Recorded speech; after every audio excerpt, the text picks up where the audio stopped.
Salut à tous, on est mercredi et c'est l'heure des chroniques ciné du 13 octobre 2010. Flippant ce truc, non? Bon, tout de suite les sorties de la semaine. Le premier film que nous avons sélectionné pour vous cette semaine n'est autre que le troisième volet de la saga Arthur et les Minimoys, Arthur et la guerre des deux mondes, réalisé par Luc Besson. Le méchant Balthazar ayant réussi à passer dans le monde des hommes, Arthur doit tout faire pour qu'il ne puisse pas prendre le contrôle de l'univers. Malheureusement, Arthur est bloqué dans le monde des Minimoys. Un film qui promet de rattraper les lacunes du second volet et un film que je conseille fortement d'aller voir. En second film, nous avons sélectionné pour vous le film de David Fincher, The Social Network. C'est tout simplement l'histoire de la naissance du réseau social Facebook. Je vois pas vraiment comment je pourrais résumer mieux. En tout cas, si l'envers du décor de Facebook vous intéresse, je vous conseille fortement d'aller voir ce film, car vous saurez tout sur la naissance de ce site et sur ses créateurs. Enfin, nous avons sélectionné pour vous le premier film de Sophie Le Tourneur, La Vie Orange.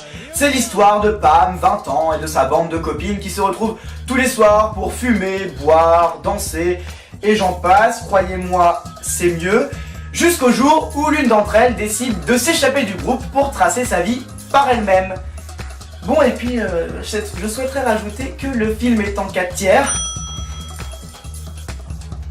Alors après le manque d'inspiration des scénaristes américains, on s'amuse à revenir dans les années 70 en France. Mais où va le cinéma? Bon, puis je me sens un peu à l'étroit ici, hein. Tout de suite les images de la semaine. Et en 16/9, s'il vous plaît. En images de la semaine, je vous propose de découvrir les images de l'avant-première lyonnaise du film Il reste du jambon d'Anne Despetrini en présence de la réalisatrice et du fameux Ramzy, qui a d'ailleurs fait une entrée fulgurante.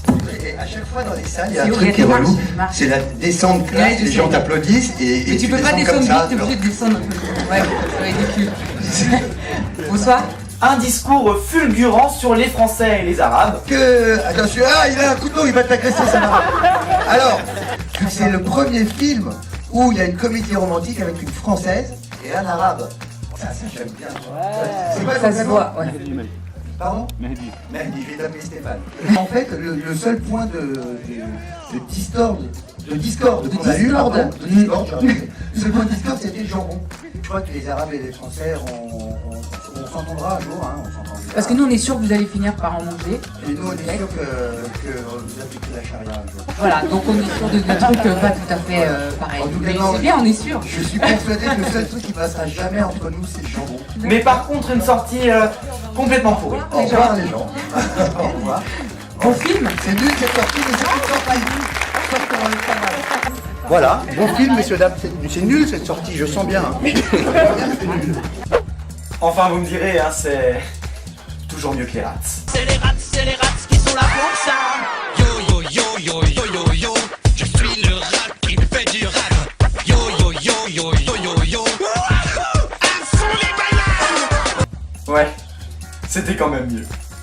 Et voilà, les chroniques ciné c'est terminé, mais ne vous en faites pas, on se retrouve mercredi prochain pour de nouvelles chroniques. D'ici là, n'oubliez pas d'aimer notre nouvelle page Facebook et de suivre notre compte Twitter. On se retrouve la semaine prochaine. Salut à tous! Moi aussi, je crois que j'ai fait une sortie complètement pourrie.